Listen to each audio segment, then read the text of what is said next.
Hi folks, I'm Pamela Young and this is Thrive 2030 brought to you by growthcurv. And today I'm in Kuala Lumpur, Malaysia with May Lim, who is the Managing Director for Arnott's Asia Business Division, and she is based in Malaysia, and I'm here with her this week because we're doing a conference together, which we'll share some information with you about that conference shortly. But I'd just firstly like to welcome May to the program. How are you today, May? Hi, Pamela. I'm good, thank you. And thanks for having me here today. You're most welcome. I'm so delighted that we managed to squeeze a bit more time out of you, because you and I are both doing a conference tomorrow and Friday. And I know you've dedicated time to be a speaker at that conference. And just to let the folks know, it is the New Zealand ASEAN Business Alliance annual conference. I'm the moderator for the conference day, and May is one of the speakers talking about innovations in traditional exports, particularly the food and beverage industry, which is her sector. So May, let's just talk a little bit about your career. You started life in New Zealand, which is why you're part of the New Zealand ASEAN Business Alliance, and you did your university degree down there and started your career working with Heinz in New Zealand, and then they, I think, sent you to Asia, which brought you back home to your territory near Malaysia, and you've been working there since how long? For how long? Well, this year will be my 22nd years since I left New Zealand. Okay, but you are married in New Zealand and have two beautiful daughters who are Kiwis, or Kiwi Malaysian. And so you know the country well and you know the region really well. You've been 3 years now in this role as the General Manager for Arnott's Asia Business Division. So perhaps we could just start with a little overview about the Arnott's business, because I think of it as a biscuit company, but I know it's much, much more than that. Would you just like to share with the folks what Arnott's business is today? Sure. Arnott's in Asia is definitely more than biscuits. In fact, prior to Arnott's, we were actually Campbell Soup in Asia. So I'm the Managing Director for Arnott's Asia Division, and our business spanning across biscuits, soups, pasta meals, and sauces. We have two manufacturing sites in Asia, one in Indonesia making biscuits, and one in Malaysia producing soups, broth, beans and peas and sauces. And we have business dotted across Asia. We have 6 offices across Asia. It's a very happening, thriving business. So yeah, it's more than just biscuits. Fantastic. I had forgotten that the Arnott's company started out as Campbell's Soup. So thanks for reminding me about that, because it's a very, very well-known brand. Now, the other thing that I think is worth noting is that you're owned by KKR Private Equity Fund, which people might not be aware of, because it being such a big business with such a big brand, people might think that you're listed, but being a private equity business brings, opportunity and different management challenges for you. Now, a few years ago, you were sent to Malaysia to run the region, and you chose Kuala Lumpur as the headquarters. Can you tell us why you chose Malaysia for that? Yeah, let me take this back a bit. So KKR bought over the Arnott's business in 2020. So at that year, the Asian business unit was formed. That was in the middle of the pandemic. And personally, at the time, I was based in Kuala Lumpur. So initially, we would just form the team together without having the chance to meet them. But eventually, we decided that to make KL as our Asia business hub. Now, obviously, there's a lot of consideration put into that. Why do we choose Asia? Because when you there's so many companies, a multinational company, they would naturally choose either Hong Kong or Singapore as their regional office. Whereas for us, we have decided to choose Malaysia, Kuala Lumpur as their regional hub. There are many reasons that we went through it, but chiefly because when you look at it, Malaysia is very well suited in terms of talent pools, in terms of infrastructure development, and in terms of government support, government policy. So when you compare that together, it is not many regions, not many countries in this region that tick all the boxes. So when we compare all the pros and cons, Malaysia really stands out compared to all the other capital cities in this region. What were some of the government incentives to encourage you to set up there? Yeah. As a regional hub, perhaps not so much, but at the time we were looking at setting up a new manufacturing base, a greenfield. Now, if you're talking about heavy investment, setting up a new factory, obviously there's quite a lot of government funding, government incentive, including tax incentive. I'm not able to go through all the possible incentive plan the government put out, but for a new investment, there's certain various incentive, including halal incentive, including if you set up a modern manufacturing base with industrial 4.0 capability, you will be able entitled to some tax-free incentive in Malaysia, because the Malaysian government really want to improve the standard of the manufacturing, and therefore they make it quite attractive for foreign investors to come in here to invest. Super. What is the 4.0 initiative that you just described? The Industrial 4.0, I would say this is part of the digitalizations. If you look at the manufacturing base in the past, quite a lot of it is just manufacturing without incorporating the digital capability. For example, when you producing certain product, the collecting of the data, the processing data later on allow you to make decisions based on that data. So this technology is not new. It has been widely applied in Germany, European country, as well as China. So a lot of manufacturing company in the recent time has progressively moving into Industrial 4.0 technology. And Malaysian government is quite keen to have that established here as well. Fantastic. Well, that says a lot about Malaysia and its growth strategy, doesn't it? To be encouraging people to be digitally savvy and thinking about data. This is a really good incentive. Now, May, at the conference on Friday, you're speaking on the panel, which is looking at innovations in traditional exports, which is mostly around food and beverage. Those are the big exporters and importers across the region. What is your key message for your presentation on that panel to the audience from across the region on Friday about opportunity for food and beverage, which are the traditional exports in the area? My message to any company who want to do business in Asia, in this part of the world, will be basically you really need to get close to your consumers. Because when you're in the consumer's food industry, your consumer is basically your master. And you really need to get close to them to really understand their needs and wants. Now, the consumer sentiment have changed so much after the COVID lockdown. And we really find it, unless you're close to it, when the change happens, it happens so fast. And if you are not close, not on the ground and close to them, you won't be able to meet that change. And honestly, in terms of consumer, how they eat, how they think, how they purchase, how they shop, how they live their life, is fundamentally changed after the COVID. In what ways, May? Well, I think one of the key, one of the main things that we found in Asia, for example, eating healthy. I think COVID has bring home the message where you need to have a healthy body, a healthy life, because a lot of people didn't survive during the COVID. Yes. Because they were not healthy, right? Yes. So I think it brings a certain awareness, a huge awareness to a lot of people. When they want to eat something, they want to eat it more healthily. So as you see, if you go to the supermarket now, you will see that the fresh food aisles become bigger in Asia. The organic food aisles become wider, and the selections become bigger. So that's one part of it. The second part, what I found is people actually become, they really want to eat better, but they also don't want to spend a lot of time cooking. Now, imagine in the last 2 years, they have no choice, but they will lock at home and cook. Yes.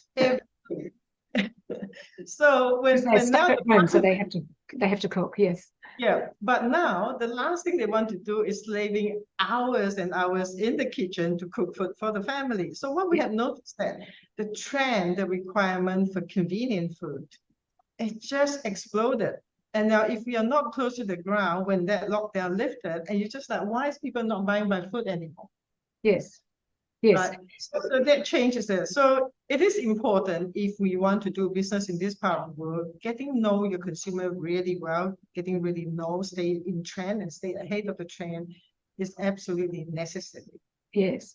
One of the things you mentioned to me the other day when I was setting this call up with you, you mentioned how your twin girls had commented to you that your fridge was full of ingredients, not food. And is that typical Absolutely. of the age group, do you think? Yeah, my twin daughters, they are 19 years old, so they're typical Generation Z. Yeah. So when they open the fridge, they will say, you have a lot of ingredients in the fridge, but not food. So food for them is not something they will spend time to cook. Food for them is, I will open it up. At most, I will pop it in the microwave and heat it up. And that's what I consider as food. And they expect that they don't expect to have to cook.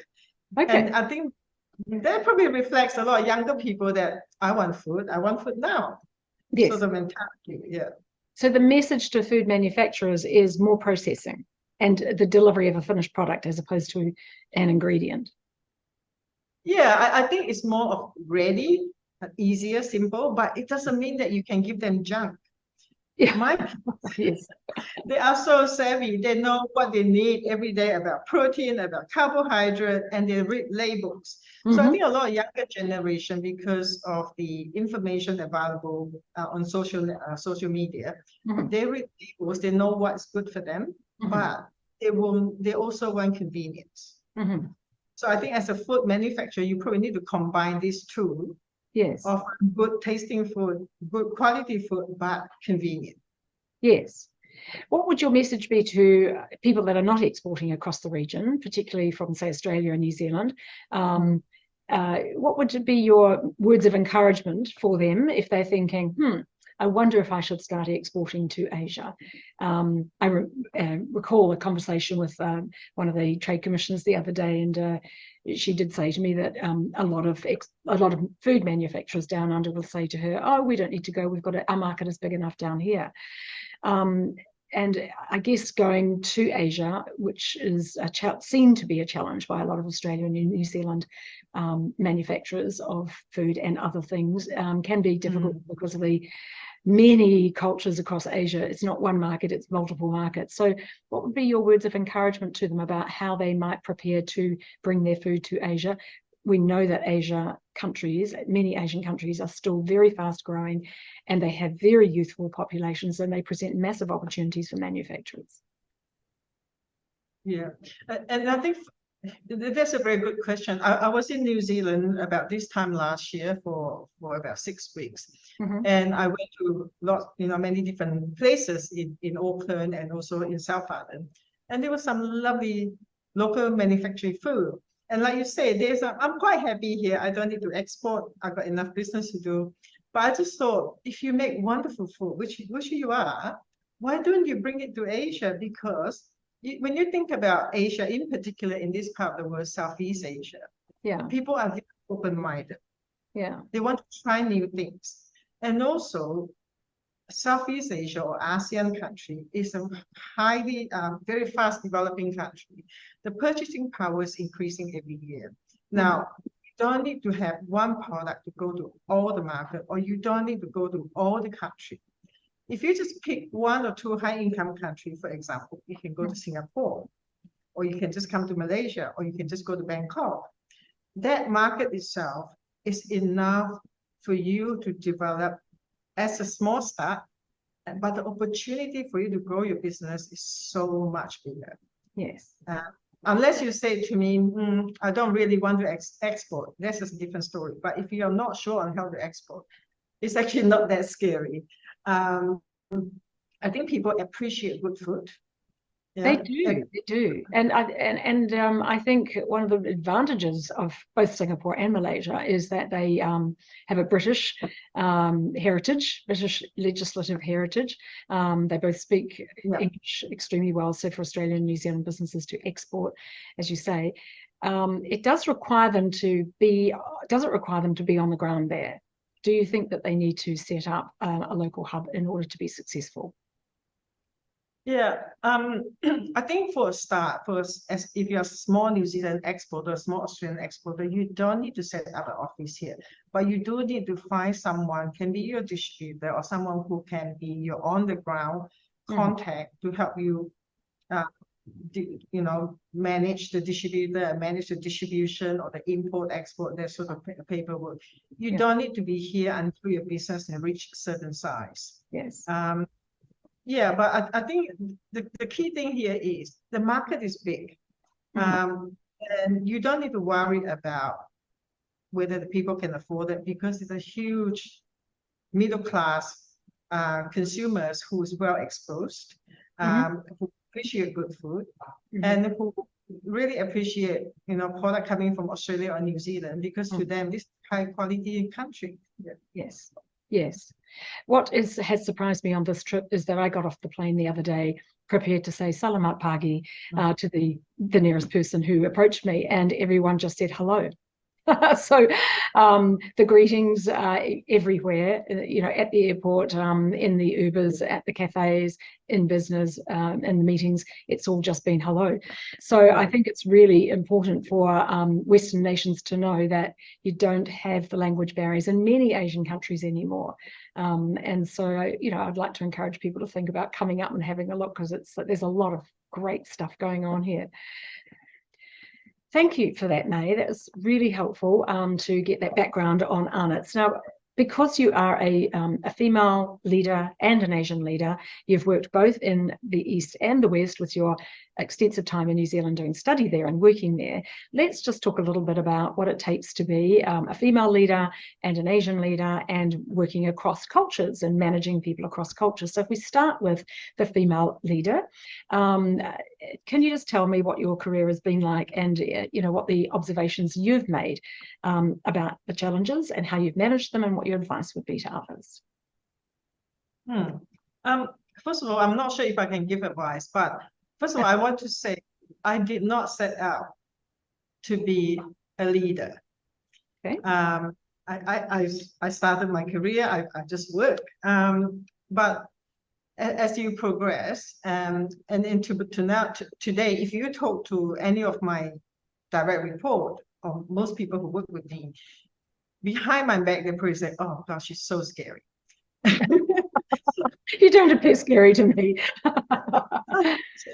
But I guess this is the thing, because I'm a female, because I have a sense of urgency, because I want to get things done, because I'm a little bit impatient, and because I speak up if I have an opinion on something. So maybe there's something that they're not used to seeing. Okay. And whether that is a female thing or not, I do not know. But for me, the most important thing is, if I see that I can do that, I will go and do it. That's just the way I am. I do go home, though, quite often. I do go home, I reflect on my reaction on certain things to my colleagues or the people I work with. And I do reflect, so, maybe I was a little bit too harsh, and next time I'll try to do better. Well, that's a good quality for a leader, which is to know when you might have being a leader which others didn't appreciate, or, as you say, maybe they think you're scary, or because you've been assertive, because you've been clear thinking, and as you said, you are urgent and you have a clear focus to achieve results. Well, what would you say to younger women about how they might be I mean, you said you didn't start out to be a leader. That wasn't your plan, but you got nominated to leadership roles, obviously, because you were able to deliver and achieve, and you had these qualities that other people saw. And quite often, women have to, I don't think women decide to take on these qualities to get to the top. It's just that when you're in a business environment which is fast growing and there's opportunity, you just have to step into that space, don't you? So you become that person. And we don't all have the same personalities, just some of us have that, desire to get things done. So what would your advice be to, other women who are saying, how will I get up the ladder in a way that is going to be appreciated by the people that are following me? Yeah, I think the most important thing is confidence in yourself. You don't need to fit into the norm and fit into how people see you. And that's always who I am and what I am. I think in a way, my time in New Zealand, that 12, 13 years I spent in New Zealand and coming back here, allowed me to walk between the two cultures.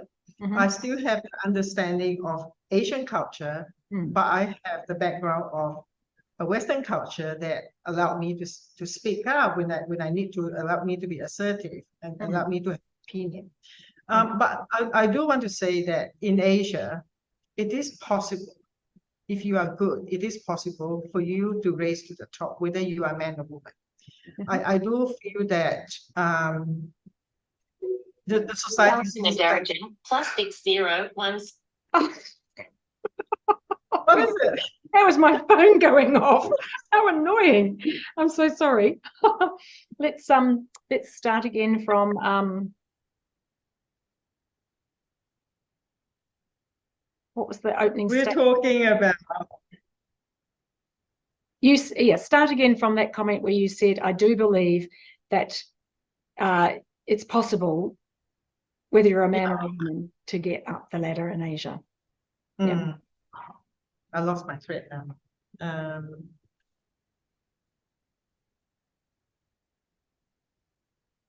So I talk about I walk between the two cultures. That's right. I walk between the two cultures, which allows me to, because allows me So I was able to speak up, and then where was I?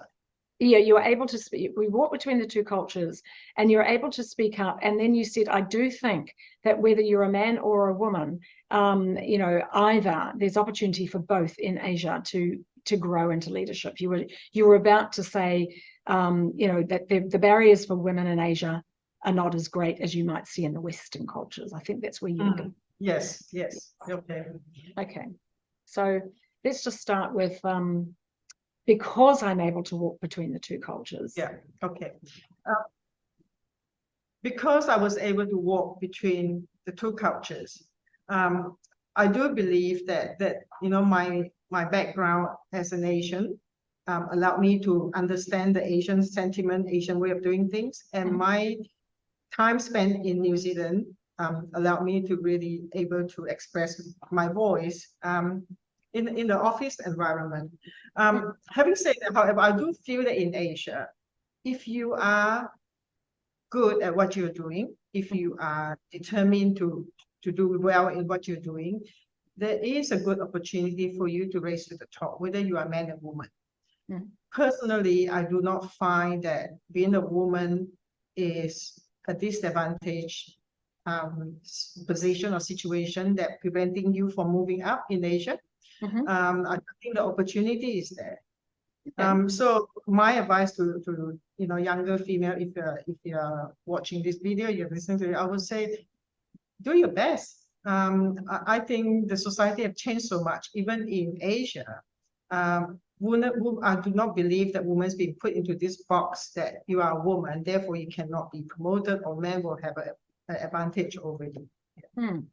So you think that, do you see that there are a larger number of women leaders in Asia than in some of the Western countries that you've worked in and visited? Yeah, I believe so. Now, in Asia, you do see more women in a higher position in the company. I do feel that it is more prevalent compared to say Australia or New Zealand. Simply because I guess there are a few reasons for it. One of the reasons I believe that in Asia, a lot of women, after they get married, have children, they do come back to work. They don't take a long maternity leave. And that's not because they don't enjoy being a mother, but the whole supporting system is different. Yes. Now in Asia, you are able to have your family nearby, Yes. your in-laws or your parents or your family member will be able to support you. At the same time, you also have home help. You're able to get nannies to come in to help, and allowing women to go back to work after 3 or 4 months of maternity leave. And as a result, they don't have to put the career at the back seat while they, having children. Yeah, that has always been a big issue down under, which is the minimum wage is too high. So it's really hard for them to think about bringing in nannies from across Southeast Asia. And also the government policies don't support it. I know when I was running a firm in Singapore, many of the women who are working for me would take their 2 months off and they'd come straight back to work. And several of them had multiple children during those few years that I worked there. And they just had the support system and the support network in place. So that's one of the reasons. And I guess the other reason is, as you said to me the other day, in Asia, people get recognized for the quality work that they do without any reference to gender. Do you think that that's really the case? And what makes you think that that's the case? I think that's based on my observation and my personal experience. Myself, when I have people working for me and working with me, I don't look at them whether they are male or female. I look at the quality of their work. And within the organization or in the last few companies that I work for, we all practice like that. If you are good, your gender doesn't come into the picture at all. Because we know the commitment, whether you are a man or woman, is there, and your quality of work speaks for itself. So let's just talk a little bit about being you've just mentioned about working across the East and the West.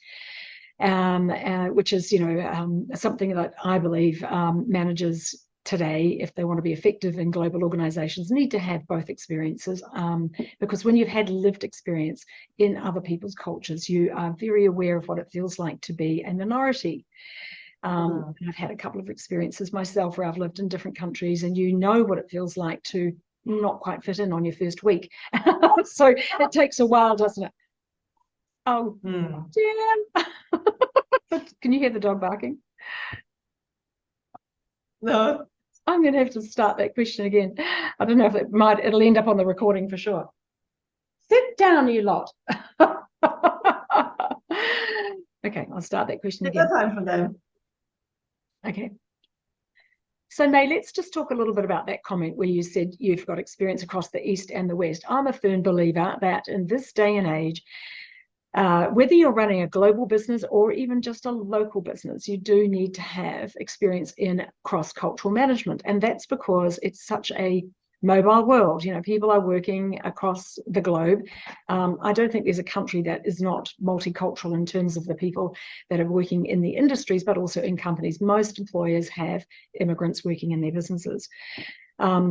I have had a lot of feedback over many years from immigrants about how they feel working in a culture which they feel is not accepting of them. And it doesn't have to be East versus West. I can think of experiences where people from other Western cultures have moved into Western countries and have said, this is awkward, I don't feel like they understand me because I've got a strong accent or my name is too long. And so I'm just wondering what your observations have been throughout your career, because you've worked in both the East and West, and what do you think are some of the learnings that you have taken away as a manager of cross-cultural staff, workforce, and managing immigrants in your business? Yeah. That's a very good question, Pamela. In Asia, different ethnic group, different culture is very prevalent, and we also have lots of foreign workers, foreign employees coming to the country. I think for me, I have a personal experience. About 10 years ago, I was transferred to Indonesia to work in the Indonesia office. Now, you would think someone like me from Malaysia going to Indonesia, what's the difference? But that was a very, very difficult period for me to fit in. Even though I'm Asian, I speak Bahasa, I probably understand 80% of what they're saying. it was still very difficult. It's not just about work, but it is your whole social life, your family, your support system. So I think it is important for any manager when you're dealing with employees from different countries. We need to have that understanding. Put yourself in their position. Think, knowing that this person has left their family behind, or even just the two of them, say husband and wife or partner coming over. It is still not the same as them being in their home environment. And therefore, as a company, we need to try to make sure that they have the support they need. They are comfortable. We need to go deeper than just the occasional social gathering. We need to make sure that the most important thing is they feel settled, they feel comfortable, and they feel accepted, be it at work or in the society. So, I have some of my staff members, working here in Kuala Lumpur, a couple from Australia, some from Indonesia, they're working here right now. And I always say to them, I want to make sure that your family and you are settled. Your children find a good school. Your wife or your husband is happy being here with you, because if they're not settled, you can't settle. If you can't settle, then it's no good for anybody. So I think it is important as a manager that you need to go a little bit out of your way to put yourself in their position, to really understand that they can, truly happy working with you in a different environment, in the environments away from their home. Yes. So that's about social acceptance and, as you say, settling in when they're away from their family. Can we just turn our minds for a minute towards rewards, recognition, discipline, feedback on the job, the sorts of communications that occur in the workplace. If you're from a very different culture, you will have different expectations about what the delegation would look like, what the management might sound like, what the feedback needs to be and to say, so that you can feel that, as you say, that you're understood, that you're accepted, that you're included, and that you know whether or not you're doing a good job. Do you have any examples that you can share with us about how you might have addressed on the job communications with employees to help them feel that, if they come from a very different culture, how you might be listening to them and helping them to understand whether or not they've done a good job? And if they feel vulnerable because they're not sure if they've done a good job or not sure if they're accepted, how do you hear that? How do you identify it? In Asia, people don't feel comfortable talking to their boss. They just don't want to, even they feel unhappy, they often just say, I'll leave the job now because I'm not happy. So I'm very aware of that. Usually, if you need to give your staff member a feedback, especially not a positive feedback, yes, I will always need to make myself vulnerable, open up to them first to make sure that, I understand, but these are the issues that we need to talk about to make them comfortable. So it's never an easy conversation. But what I find is, if I'm able to open up to make them feel that this is not about them, it's about the work, and we are here. We need to recognize there's improvement or area of improvements needed, and we are here to help them to address that. That's usually better. It is a difficult issue because quite often when we go through the survey, there's always a big issue about they are not able to speak up and they feel uncomfortable to speak up. So I think as a leader, we actually need to make them create a safe space for them to trust and to speak up to us. And that is part of the Asian culture that as a manager, we need to be aware of all the time. I think that's a really, really good point, May, particularly for Western managers, whether they're managing someone in an office in Japan or Bangkok, or whether they're managing someone in Auckland or Sydney or Melbourne, because as you say, Asian culture is it doesn't encourage people to speak up, but also it's about hierarchy, isn't it? you know, if you're a junior or middle ranking person, you're feeling less comfortable about talking to people in senior positions. In the West, that is not such the case. You know, quite often people are raised to be more independent and raised to have a view and raised to speak up. So it's quite a different environment. So if you're managing a mixture, you know, workforce of both the East and West, the Westerners are going to tell you how they're feeling, but the people from the East may not. And as a manager, you might make the mistake of thinking that everything's honky-dory, it's all fine with them because they haven't said anything. But yes, and just because they don't say it doesn't mean that they are happy. So don't assume that, oh, they haven't complained, it means they're happy. It's not like that. That's right. That's a great message. So as a leader of of the Asian region, what are some of the things that you are looking to achieve over the next couple of years? I mean, it's been a very changing, turbulent environment. We've had COVID and we've dealt with that. And now we've got AI and lots of digitization on the horizon. And some of the conference topics on Friday are around, you know, how do you manage some of these challenges going forward? And of course, then we've got sustainability and climate change targets and goals. What's on your mind as a leader for the Asia region for the future? I honestly, I don't know where to start. There are so many things to do. I think you mentioned sustainability, and this is an area that we in Asia, it's getting more and more more and more attention from corporate world as well. I think for us as a company, we're also looking into in terms of how we can reduce our footprint on the environment. I must say in Asia, this is still new, but it's never too slow to start.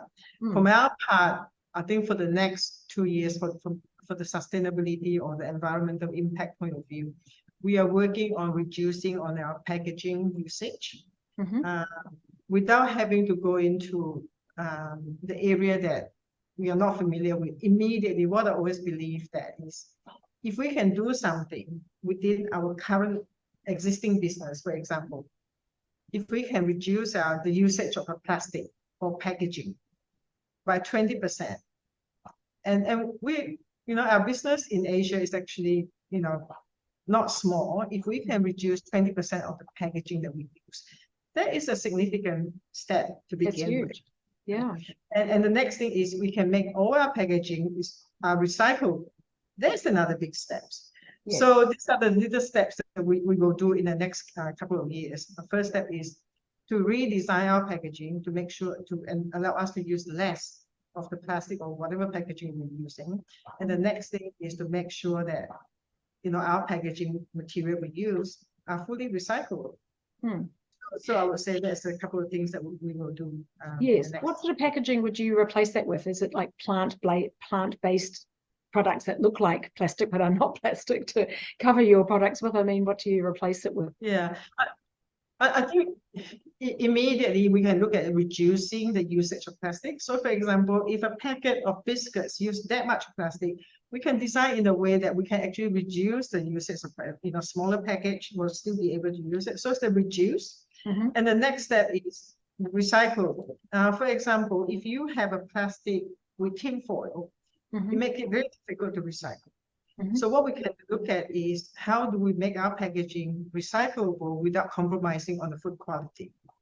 So that is, our packaging specialists will look into that. Whether it's going to be a plant-based or biodegradable, that I do not know yet, but this is, a solution that we are looking for. Yes.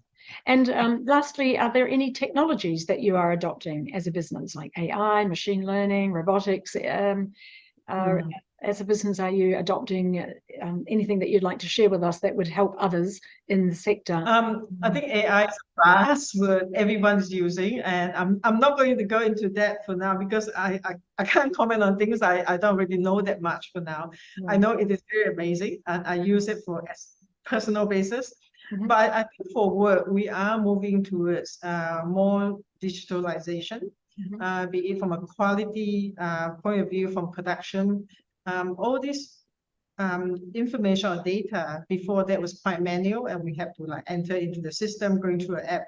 But once what we are doing now is install certain apps or software to allow us to analyze. It's more of a big data and analysis. Okay. Allow us to make decision faster. Yeah. We're able to analyze data, allow us to make decision faster, and therefore improve the efficiency of the productions.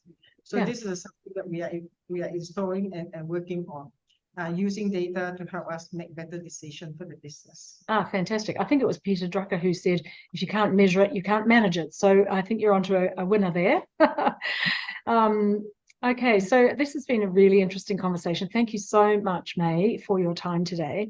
Before I let you go, though, I put one last question to everybody. It's the same question for chief executives who are contributing to this conversation, because we're all looking at ways to thrive to 2030 to make sure that we still exist and that we can survive. So I ask everybody this last question. If you found yourself in a role in the future which had a title like this, Chief Executive of the World, what would you put on your 100-day program to achieve, or to at least discuss with your top team? If you were Chief Executive of the World, what are the big issues that you think you'd tackle first? Wow. I think I would like everyone on this planet Earth to live a happier life. Nice. So I would say let's work on how to make people live happier. Okay. How do you think you might go about that? Addressing some of the conflict in the world, better equality or wealth distribution, education? Well, I don't know. Without going to specific, I would say that people feel happier when they have a purpose in life. Mm-hmm. So maybe more of a directional, give them some direction and purpose, or help them realize their purpose in life. Mm-hmm. Because you can't create an industry for people, right? They need to find their own destiny. Yeah. So if we help them find their purpose in life and make it available to them, that would be wonderful. That would be wonderful. That's a really good notion. Thank you so much for contributing that idea. It's fresh and new. So thanks so much, May. May, Managing Director for Arnott Asia Business Division. It's been a real pleasure talking with you today. Thanks so much for sharing your ideas about Arnott's and what it's like to be an Asian woman in these leadership roles. And I hope that you enjoy the conference on Friday, because I'm surely going to. And I look forward to talking with you again soon. Thank you, May, for today. Thank you very much, Pamela. See you.